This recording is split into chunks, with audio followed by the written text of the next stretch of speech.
In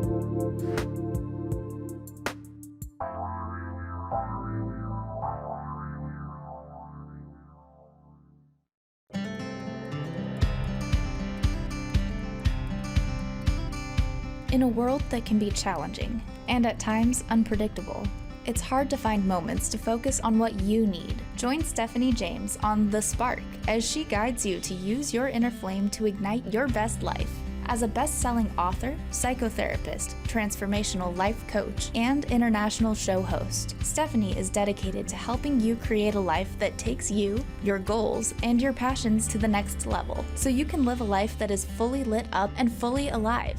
She believes that your life is meant to be a beautiful expression of the things that light you up. That by living your dreams, you give permission to others to do the same. Are you ready to feel alive and inspired to fuel your dreams and put a fire behind your desires? Let's ignite a spark in one another that will illuminate the world. The Spark, with your host Stephanie James, starts now.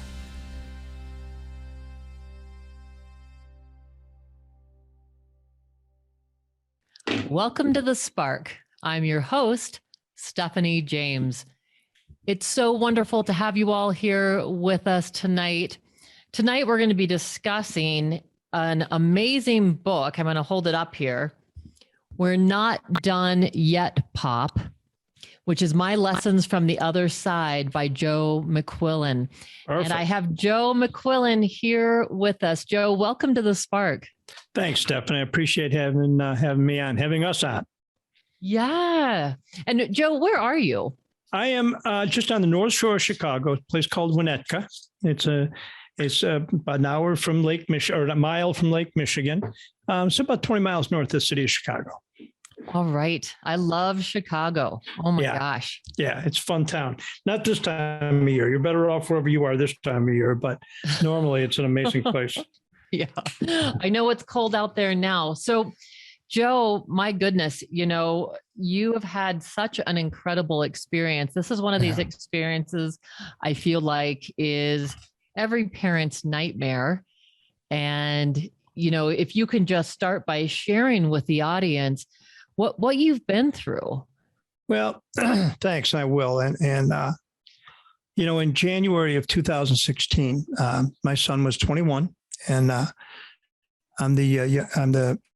have three kids. Well, Christopher's on the other side, and he was home from college for the Christmas break, and this was their last weekend before they were all going back to school. So they decided to a friend's lake house, parents' lake house, about an hour and a half north in a little town called Lake Beulah, Wisconsin, and decided to have the last weekend there and kick up their heels and raise a little hell and have some fun and go back to school. And so that day, there was a dozen of them, boys and gals, and they were at a little tavern, shooting pool, drinking, and went back to the house, and continued the party. And about 3:00 in the morning, Christopher and three of his friends, did what 21-year-old boys do. And we just walked outside, saw a boathouse, and curiously, they jumped in a three-man canoe and with half frozen lake and Timberland boots and layered clothing and a snoot full of demon rum, paddled out, and none of them made it back.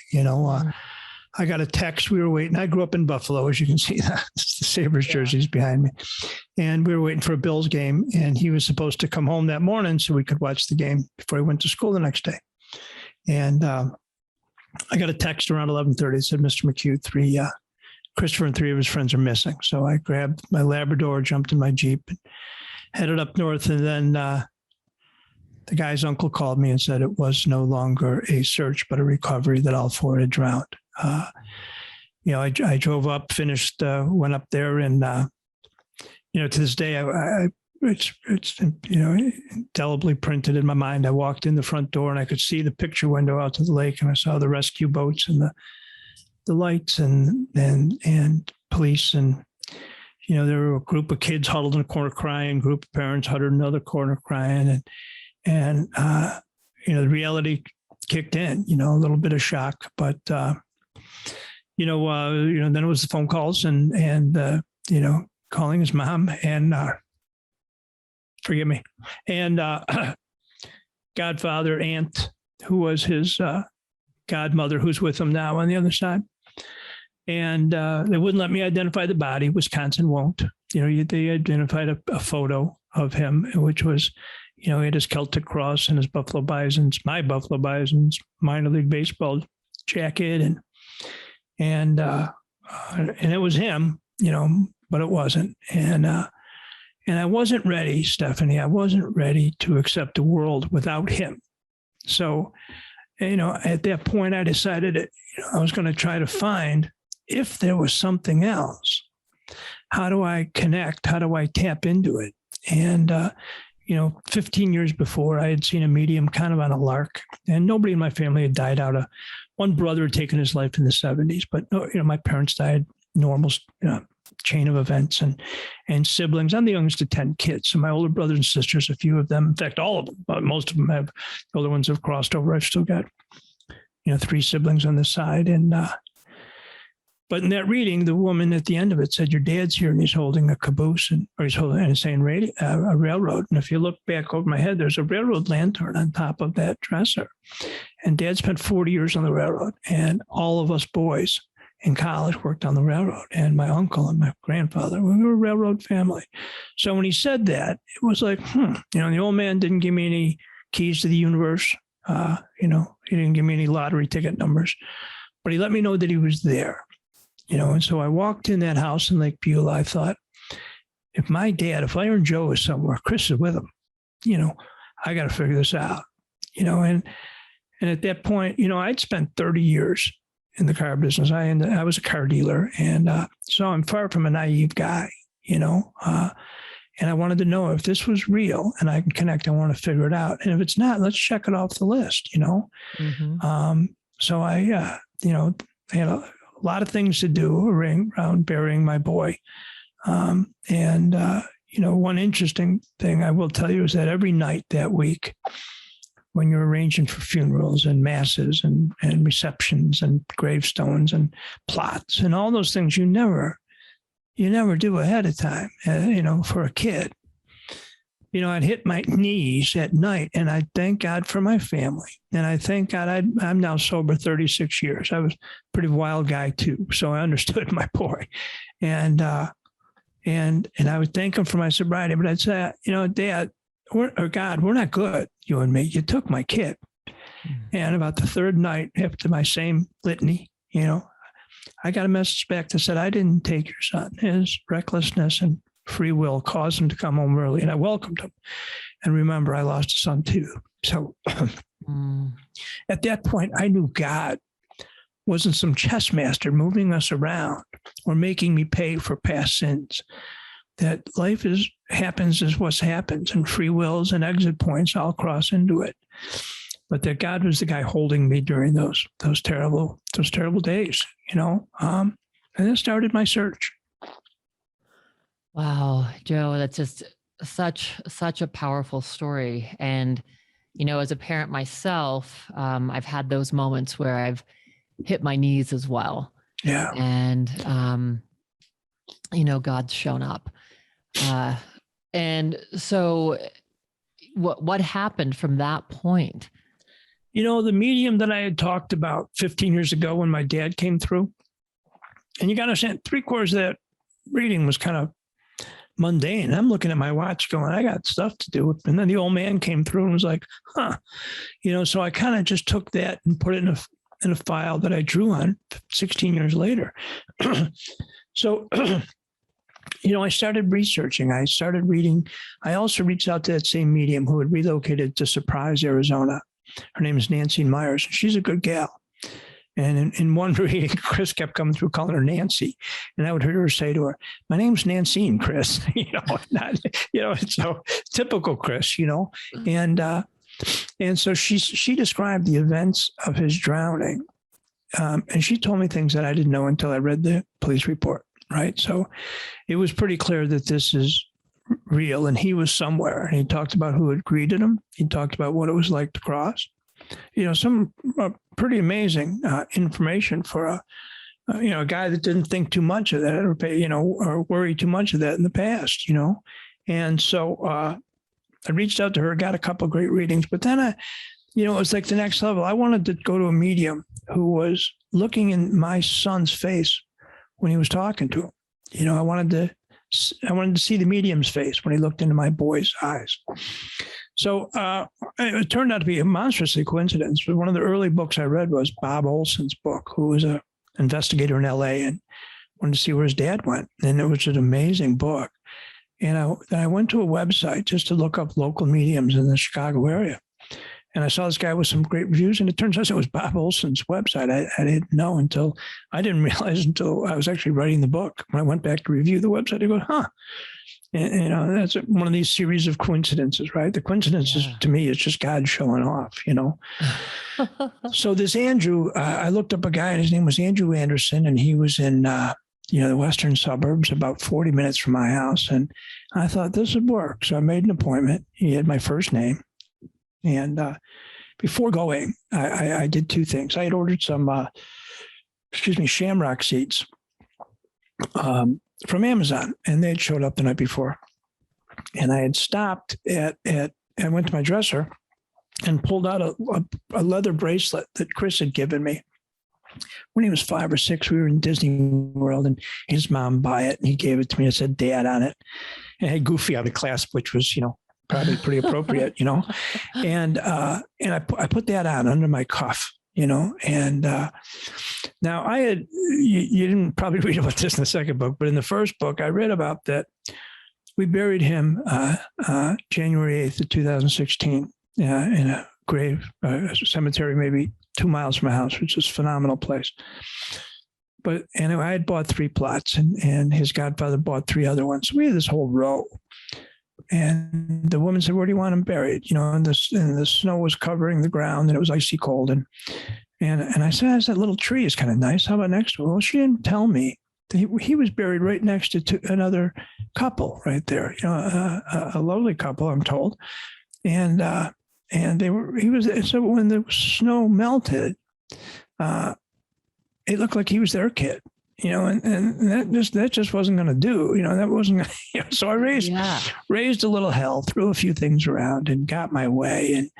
And for half price, they moved him over one plot, and I'm going to occupy the plot he was in. I don't want anybody else near it, but it's so perfect for me, because I go there all the time, and it's just as I want it. And, so the dirt was loose around his grave. So on the way to Andrew's appointment, I stopped at the grave, as I oftentimes do, and I'll talk a little more about that. And I spread around the shamrock seeds in the loose soil, and to this day, shamrocks come through. And I was pretty content with my work, and went off to see Andrew. And we came in, and he said, there was a poster full of Chinese lanterns going up, which we launched on for Chris on his first anniversary, and I continue to do that. And he said, your son's here, and he said, man, he's beautiful. He looks like Brad Pitt. He said, your son's acknowledging that some event happened because your family on the other side was together the night before. And this is June 30th, 2016, so 6 months after he transitioned. And June 29th was Sally and my wedding anniversary. And I said, okay, that was it. And then he said, Chris acknowledges that you're wearing the bracelet he gave you. And Chris is telling me that you planted something recently at his grave. What did you plant? And that morning, of course, I planted the shamrock seeds. That was the moment, Stephanie, that it went for me from believing to knowing, and that was in the first 10 minutes. Andrew and I stay friends to this day. I attend spirit circles occasionally, and he's a big fan, and I'm a big fan of his gifts, which are outstanding. But then I knew that was the next step. I knew that Chris was somewhere and he was connecting. He could communicate. And, I started taking, and I record all the medium sessions, and I encourage people to reach out, do a little homework, make sure, and like I think a baseball coach or a golf pro, a lot of it has to do with your connection with the medium. and then the medium's connection with your child or your loved one. And I guess Andrew's connection with Chris was pretty good because, Chris comes through immediately. Andrew will call me sometimes out of nowhere and say, your son's here, Chris sent him a poem to send me. And my buddy and I he's a musician. He's brilliant. We wrote a song together. We've written a number of music together. And one was I'll Send You Feathers, based on a poem. Now, can you imagine, your son drafting a poem, sending it to a medium? The medium was, by the way, on a treadmill and said, Chris, can you come back later? And Chris said, no, we'll do it now. So he called his daughter while on the treadmill and said, hey, will you write down this poem from the spirit? The daughter just shook her head and did as she was asked, So they connect really well. So, that was the start of aggressively seeking, all the medium sessions. And I kept all of them in notes according to dates. And the next level was literally on the anniversary of his crossing, January 3, 2017. So 6 months again after my first medium visit, I was in my office, and as I do often, this is my home often, but this was also his bedroom when he was a kid. So his energy is really good here. It's a thin place. And I was sitting in there, and I was doing all the things that I do, align my chakras and do a guided meditation and sage and candles and a picture of him. And there's a whole list of things I do that I picked up along the way. And believe me, started with no idea what to do. And I listened to a guided meditation in the middle of it. I started getting feedback from him, talking about what it's like on the other side, talking about, how this is going to go, what I should do. And one of the things at first I'm pretty shocked, like, I'm not a medium. How am I getting this? And am I losing my friggin' mind, Mm-hmm. And one of the reasons that I knew it wasn't me is that he told me in that first reading, he said, Dad, you got to let go of the resentment with Scotty. I loved him. He was a good friend. He's just being him. Scotty's the kid whose family owned the lake house. And I had to be mad at somebody, and God let me know it wasn't his fault. So I wanted to blame this kid and his family. And he was telling me, Dad, you got to let go of it. So I said, of course, Chris, for you, I'll let go of anything. No worries. Besides, when will I see this kid again, right? I'm not going to see him again. 12 hours later, I get a text from his buddies. Sally and I were going to meet at the grave at sundown and launch a Chinese lantern and be there. And they said, Mr. McHugh, some of his college pals, said, can you swing by the grave? There's a couple of us here to honor Chris. When I showed up, there was 24, 30 kids. The parking lot was full. And one of the first kids I saw was Scotty, So, and I was able to embrace him and say, dude, Chris loved you. It wasn't your fault. It just happened. Could have been here. Could have been anywhere.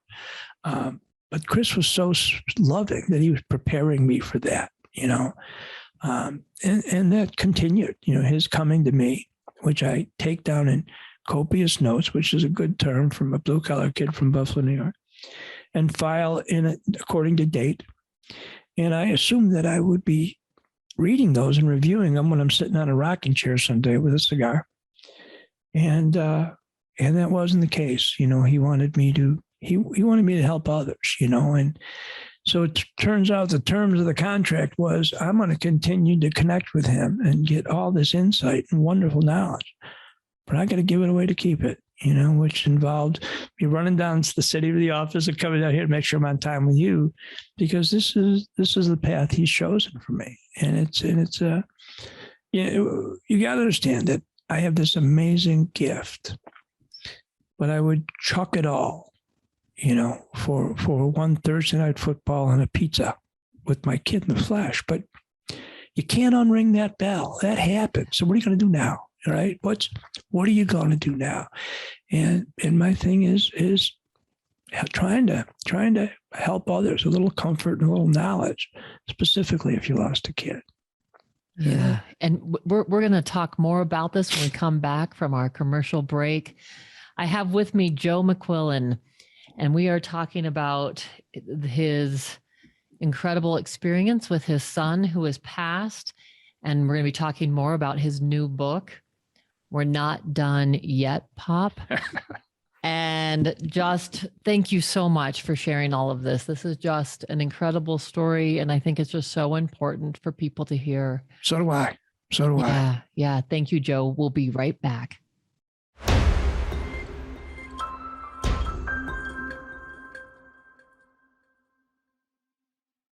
Welcome back to The Spark. I'm your host, Stephanie James, and I'm here with Joe McQuillen. And Joe's been sharing the painful and powerful story of losing his 21-year-old son in 2016, and really the aftermath of miracles that have happened since then. And, Joe, when you first came on the screen, one of the things that I thought was, so great that struck me is you said, yeah, I probably don't look like a guy who'd light a candle and light some sage. Right. And I imagine, having this kind of, some people might call it like a spiritual awakening, that this wasn't your experience before the death of Chris. No, it wasn't my path either, and it's funny, we're going to Richmond for a wedding in December, the whole family. My nephew, my twin boys were my older brother Jerry's grandchildren. So my nephew Michael, who's 5 or 6 years younger than I am, just kids, and they were very close. We go to Canada for a family reunion. Grew up in Buffalo, so we'd all rent beach houses in the same, community. And so when we'd get there, and we did that for 10, 12, we still do it. COVID stocked it out for 2 years. We're going back in August.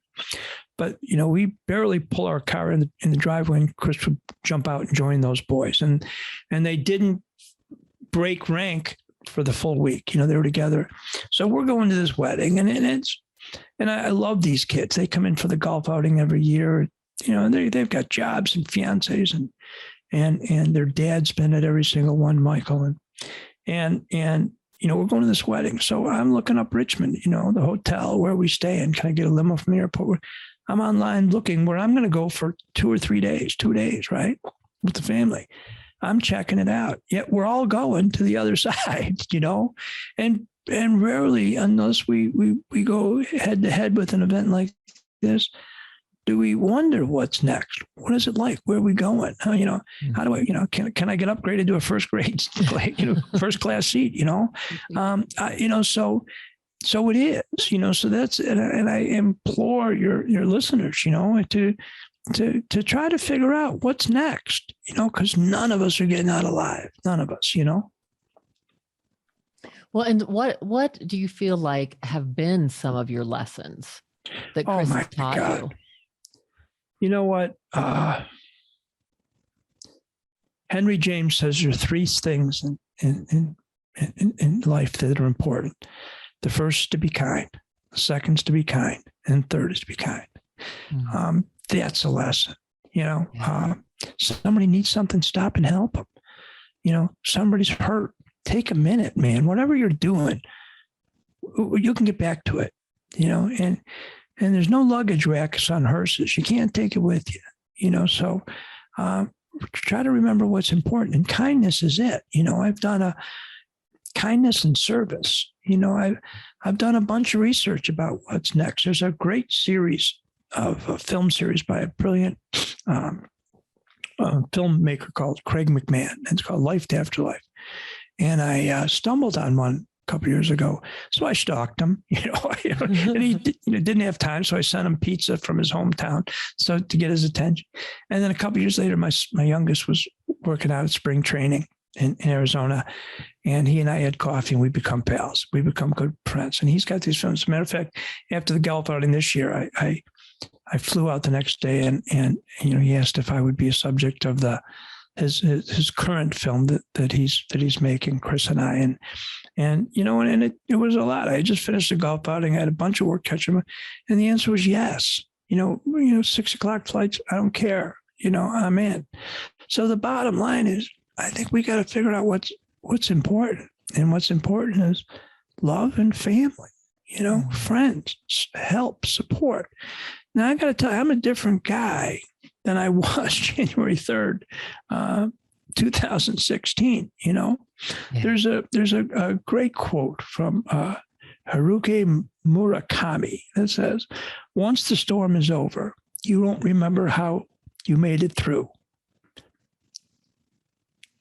to survive. You won't even be sure, in fact, whether the storm is really over.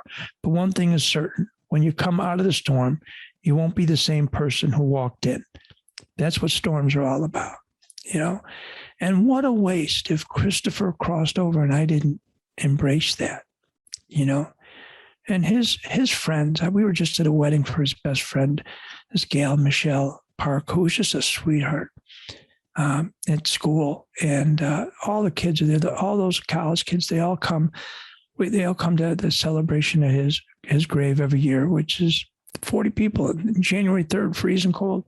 You know, last year during COVID, we always have a celebration out to the house. You know, I put tents up and heated, and we did it outside, you know, and I do a golf outing, they all attend. These kids are part of my life now. And that's a gift. But you know what? You got to put it in. You got to invest in those relationships. And that's a lot more important than your 401k, believe me. Yeah. Yeah. So powerful. You know, what do you feel like, I guess maybe it would be helpful to even visit about how has the relationship evolved since the time you really first connected with him? You know, it's evolved. He's evolved. And I'll tell you, and that kind of stuff scared me. So I was worried about, well, you know, if he evolves, are we going to be able to connect? And he's come through and said to me, Pop, and he calls me, and it was funny, Nancy, the first phone, maybe the second phone meeting I had with her, she said, he's calling you something. It's not Dad. Is it Pip or Pap? I said, no, it's Pop. He'd call me Pop, you know, ergo, we're not done yet, Pop. And you know, this is the kind of kid. He was a funny kid, good athlete, tough kid, party boy, sweetheart, you know, but he was kind. And when my niece transitioned a few years before, she had a brain hemorrhage and left 2 adopted kids and a beautiful husband. And we were getting ready to come home after the funeral. And he said, Dad, I'm staying. I said, what do you mean you're staying? He said, Dad, you know, Bill's got to get back to work to support the boys. Everybody else has a job. I can take a leave of absence. I can stay and help with the kids until they can arrange childcare or whatever. I said, Chris, that's a heck of a responsibility. And he said, Dad, that's what family does. You know, I mean, he schooled his old man. I'm the guy always saying family, and I'm getting lessons, and I still am to this day. You know, stories about him stopping and helping people who stranded or pulled over on a desolate road. You know, I used to look at that and say, what a shame, and make sure I was there for my tea time. You know, now I don't. You know, but it's his lessons. I live my life for 2 tenets: to please my God and to make my son proud. Now, if I live that way, I can't go wrong. You know, who you helping is the question. And so I think my path, because Chris tells me it is to help parents who've lost kids, who think it's over. You know, it's not. You know, Susan Geisman wrote a beautiful book called Still Right Here. And I steal that, and we're friends, so she knows it. I steal it when I'm inscribing my book. Often I'll put, your kids are still right here. You know, but you got to do your end of the job too. It doesn't just evolve. You've got to make it work. You got to care enough. You got to want to. You know, I will tell you a story. Unless we're up against a break here. I went to Florida to be with my sister prior to her transitioning, and he adored her and she adored him. She was a big source of love for me. And she transitioned February 6th, 2019. And he was there as he promised me. So I was there, and I went down to a beach at night where we connect. You know, beaches in Florida for some reason, especially on the Gulf Coast, Chris and I just connect. And I was in Naples, and I got a message that said, go to Sarasota. It's like I have a 7:00 flight in the morning. It's a 2-hour trip, 4 hours round trip. I said, all right, wait a minute. I'm going to check, and I'm going to go to the rental car, check my phone. And if the beach is open, I'll do it. Well, dang, if the website didn't say Siesta Keys open 24 hours. I was like, okay. So I grabbed a handful of cigars, a couple Red Bulls, and headed up there. And I just laid on the beach and looked at the stars, and I felt my boy all around me. See, you got to follow breadcrumbs and you got to put in the effort. And I'm sure I laughed about it, that he's just nudging a buddy up on the other side saying, see, I told you the old man would show up. And I tell parents all the time, would you travel 4 hours round trip to spend a half hour with your kid? You're damn right you would, So do it on this side too. You just got to listen, sometimes you just got to listen. And when you're doing that, Joe, I'm curious, how do you, are you in a meditative state? How do you get in the place where you can hear Chris, or does he just come in? Well, no, I know when he's around. I get a chill in the back of my neck like I just got, right? You see me scratching my neck. I just got a chill. That means he's around me. But I'm going to tell you, this is all my experience, strength, and hope. I'm not an expert. And if you read the second book, my kid kept telling me, hey, Dad, you're no expert. I'm about ankle deep in this stuff and I'm trying to figure it out. But I do the sage, do the candles, do the meditation, breathe in, hold it for 7 seconds, exhale, say his name, right? These are things I picked up from Wayne Dyer to, everybody, who talks about it. There's experts out there, and I glean what I can from them. And I feel him there. And then I start getting downloads. Now, it's funny. I've only recently started actually seeing him twice in meditation, but I hear him. I smell him. I can smell that teen, smell. Smells like sweat socks, for criminals. But it's him. And I know it, and then I start getting downloads from him, he told me, here's a wonderful one. When Marcia did transition, he said, Dad, when Marcia transitioned, she goes, the minute she stepped across, I was there. So was Jerry, Billy, Bobby. Her siblings, right? They were all there. Pat. He said, and then she had to go away for a while, like a spa. And when she came back, she was younger than even when I was a kid. Now, once again, I never thought about this. She died of cancer. Now, the cancer died with her body, but the trauma crossed with her. So she had to go somewhere. And what a loving term, like a spa, right? What woman doesn't smile when you hear like a spa? Where they had to help with that, whoever they are. Yeah. And then she came back and joined the McQuillen soul family, right? Sign me up, Steph. That's not a bad deal. Okay? You know what my sister told me? The source of amazing love and support, even when I didn't deserve it, right? In my youth, I was a little wild. A couple of days before she transitioned, she said, honey, I read your book and I'm not afraid to die. To be able to give somebody that after they've given you so much. A year later, I was with a medium out in the western suburbs on my birthday, January 9th. And she said, your sister's here with your son. And this woman didn't know me and didn't read the book. And she said, and she's saying, honey, thanks for the greatest gift. Happy birthday, Dad, Wow. So I have chills now. Yeah. It'll do that to you. Yeah. Yeah. And the things that you're talking about, they're pretty unmistakable. There are right. Things that aren't just coincidence. Right. And so for someone that, possibly was a skeptic at one point, it sounds like you've had enough things come through that you're just like, there's no way. I ask for signs. I'll say, hey, buddy, I sure could use some, because I wish I could tell you. I'm always, I live the life beyond my wildest dreams. I married a woman of my dreams. She's a therapist. She's about to publish her first book on raising a child and losing him. And she's brilliant. And, my goose was cooked the first minute I saw her, and never looked back. I have 2 wonderful kids. I've been pretty successful, right? I've lived a life beyond my wildest dreams, but there was a movie called Manchester by the Sea where a woman lost 3 kids in a fire and said, my heart was broken. It'll always be broken. Right. So I've got this amazing life. I've got great supportive friends, golf, hang out. I'm spending 2 months in Florida for the second year in a row. And it really was where this book came together in Marcia's house. I rent that house from her kids, who I just adore. And I've got it beyond my wildest dream. But I'm always going to have this piece of my heart that won't be together until I cross. And I'll tell you, anybody wants to feel sorry for me, don't. I got to be his dad for 21 years on this side, and we're still father and son. And when I cross, we'll get to pick it up just where we left off, So, if God tapped me on the shoulder and said, "Now I got work to do. I got books to write. I got people to talk to. I got kids to finish raising. I got a lot to do." But when he taps me on the shoulder and says, "Pal, time to go," I'm in. I'm not afraid of death. I get to be with Chris and Marcia and Jerry and Billy, and man, in the circle, we'll get that circle closed a little bit then,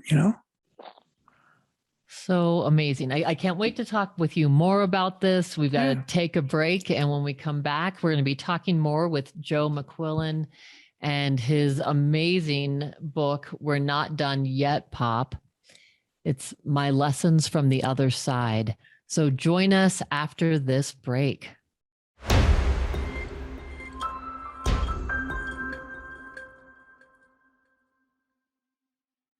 Welcome back to The Spark. I'm your host, Stephanie James, and we're talking with Joe McQuillen. And he's been sharing with us we were just saying that the word used the most often, in his book was amazing. In his first book. And this story truly is amazing. And I know that, in 33 years of being a psychotherapist and transformational life coach, I know that I've worked with so many people that have talked about these kind of experiences. Yeah. So enough to know that there really is something to this. This isn't just something like a grieving dad's hallucinations or something. And, I can just tell from your type of personality, you're not the kind of guy who people would call woo-woo. No, by any means. And, Chris talks about that a lot, specifically in the second book. He'd say, you're a great ambassador, Dad. People will hear things from you that they may not be able to hear from somebody else.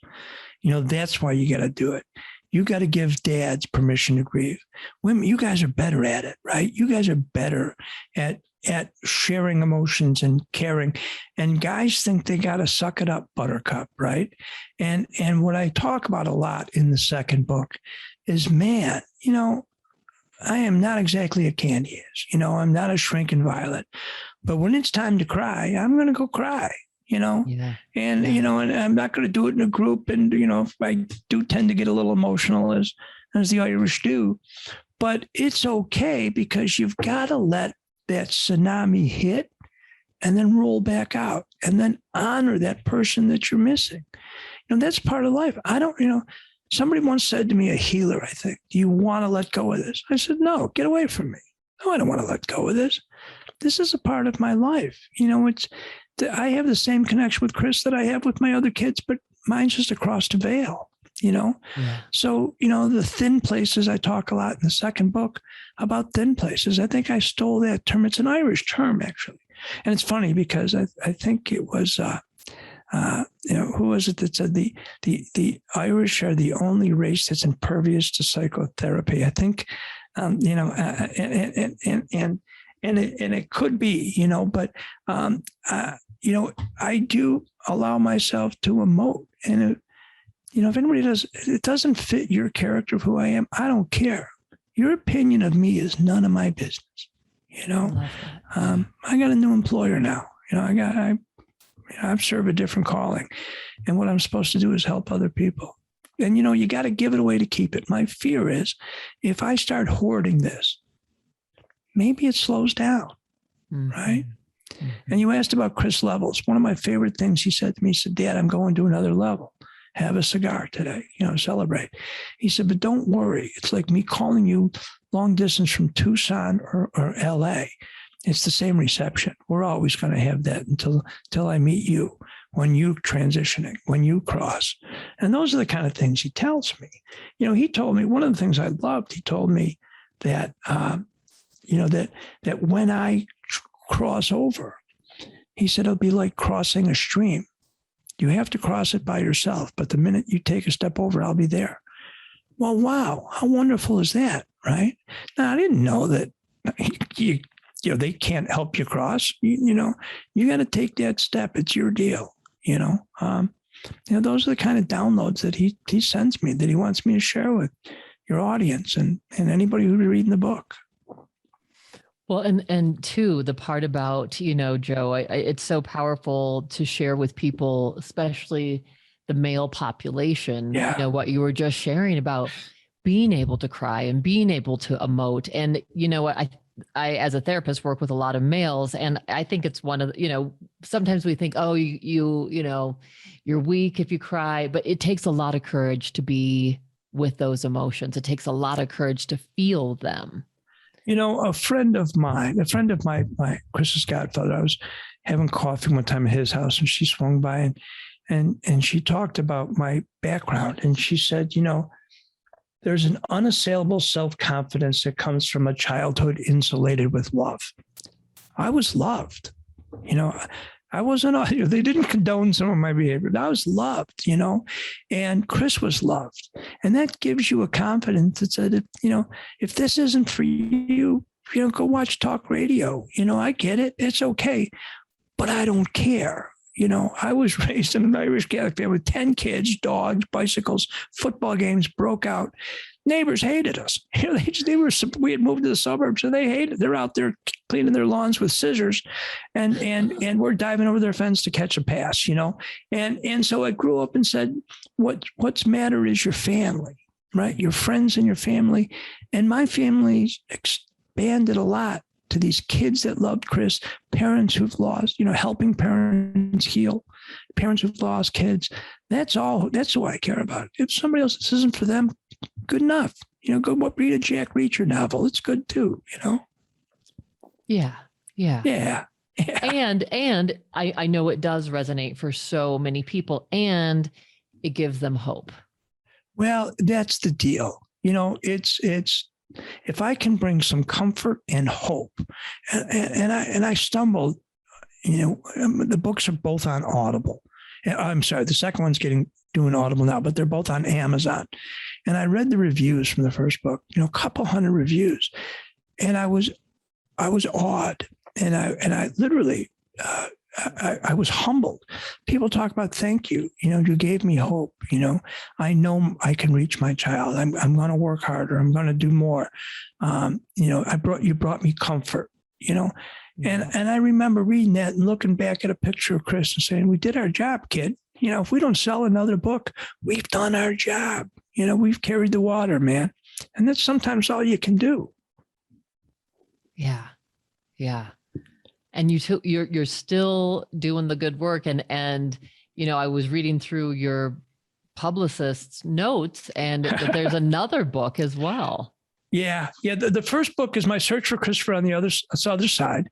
And that came out in 2018. And this is We're Not Done Yet, Pop. And where that came from is when I was finishing the first book, I was like kind of maudlin, like, wow, this connection is great. And it's kind of like after the big golf outing we have. It's huge golf outing, just the best golf outing in the history of golf outing. Just so much fun. And guys and women I love, and selling it out. And it sells out. Literally foursomes are filled out, within the first 4 hours after I sent out the invites, and it's just so much love and wonderful stuff. And when it's over, I have a little bit of like a hangover. I don't drink. I'm an emotional hangover. So I was really worried about finishing the end of this book, the first book. And he said, don't worry, we're not done yet, Pop. We're going to do this until you cross. So we're working on the third book now. It gives me air to breathe, Stephanie.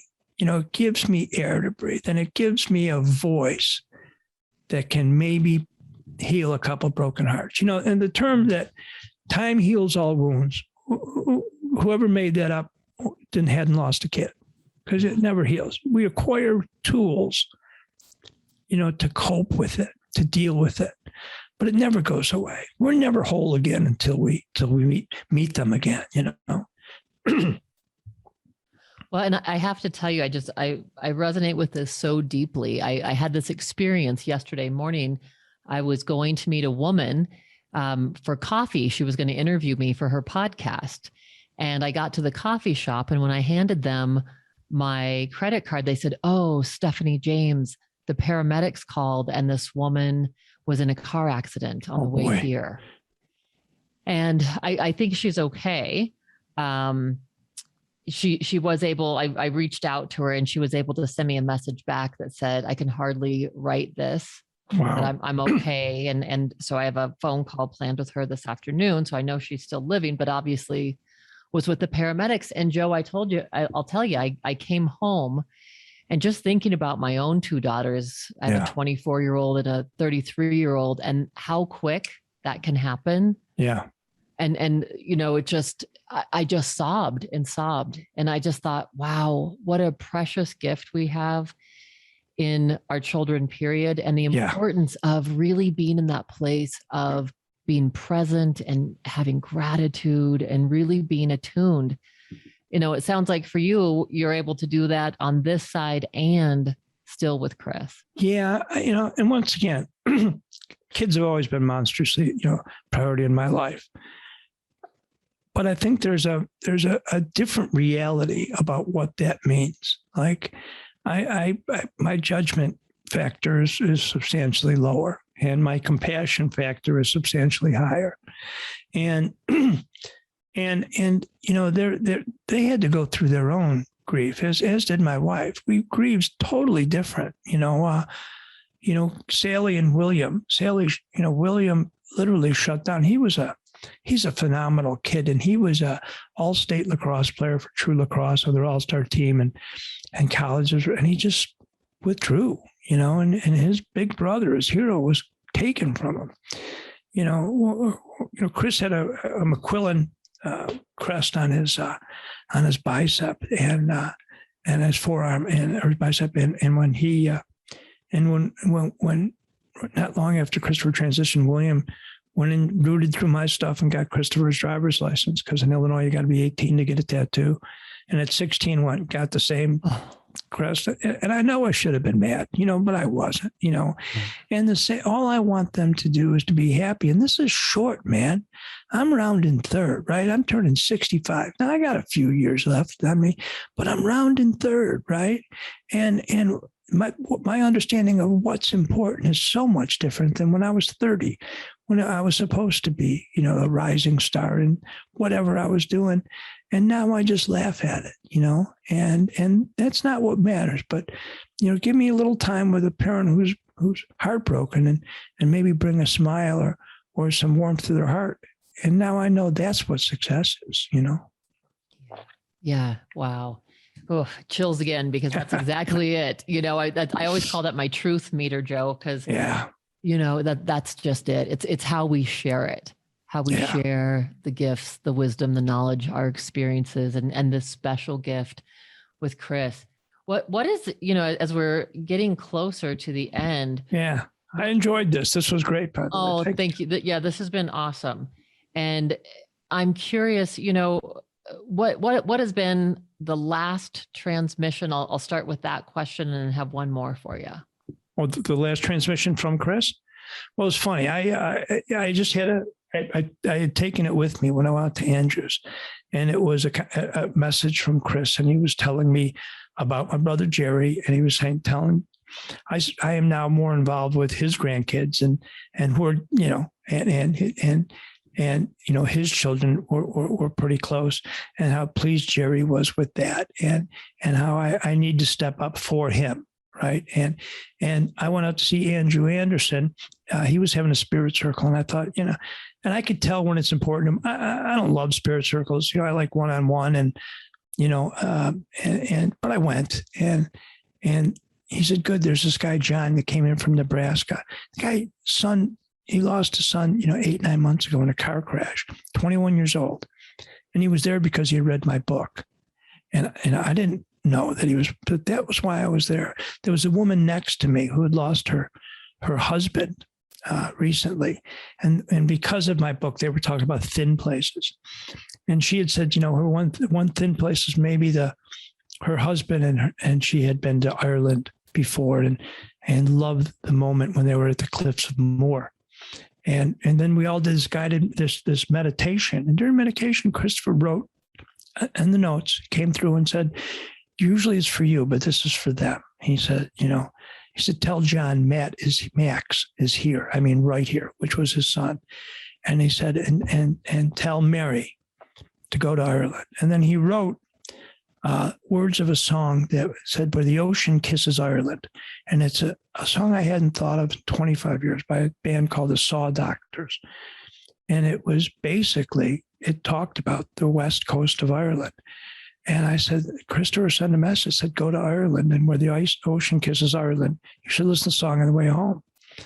And she said, I'm going home, making plane reservations. I've been wondering where I'm supposed to put my husband's ashes. I'm flying to Ireland, and I'm going to drop them off the cliffs of Moher. That came from Chris, right? And what do you start off saying? Usually these are for you, but this time it's not. It's for them. Wow. Dude, I'm happy to be the vehicle. Let me shed the message. It's not my message, it's his. Yeah. Yeah.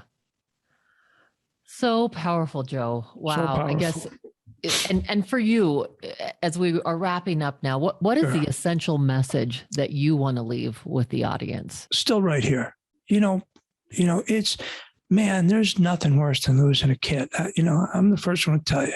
And this isn't me putting a Band-Aid on this, trying to make it all Pollyanna, because my heart's always going to be broken, as nice as my life is. But your kids are available to you. I was doing a reading for a session with a group, and a woman said, my sister died 5 years ago and she hasn't come through. And I said, what'd you do? Where's your part? You gotta suit up and show up, man. What are you doing to make that relationship? Remember the old days, we'd have cell phones and you go off a balcony or somebody's off a deck to try to get reception. Same thing, but you got to do your part. Get the books, do some, and get my books. There's another one that I keep. It's like, what is it? It's Complete Idiot's Guide to Connecting with Spirit, right? There's books out there. Go to sessions. I'd go see somebody speak. I've seen Thomas John, Chris has come through. I've seen, John Holland. I've seen some amazing people, and Rebecca Rose and Chris came through every time, right? But I'm doing my part, right? And I'm only figuring this out. Almost 6 years going. I'm still figuring it out, but I want to know more. I'm hungry for more, and I want to keep connected to my kid. So if somebody's feeling like I lost my kid and I don't feel anything, do your part. Get off the couch and try to connect. Do a little work, do a little research. If you can raise your level of consciousness and they can lower theirs, you can connect, right? But you got to do your part. Yeah. And how can people get a hold of you? Okay. So the book is on Amazon Prime, both of them. Get them. They're great starter books. They're really good, and maybe as my spirituality advances, the books, but they're great how-to books for people who've never, haven't spent their life in spirituality. Yeah. My email address is jbmcquillen@gmail.com, McQuillen. You want to know something, you need a little, not guidance, because I'm not an expert. You want a little help. You want advice, whatever. Reach out. You want to tell me your story, and I'll send you my phone number, right? There's nothing in life more important than what I'm doing now, because it makes my kid proud. Thank you, Joe. Thank you. Yeah.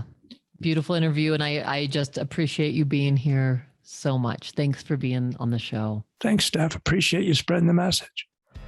Thanks for tuning in to The Spark with Stephanie James. Remember that you already have what you need to live a life that is fully lit and fully alive.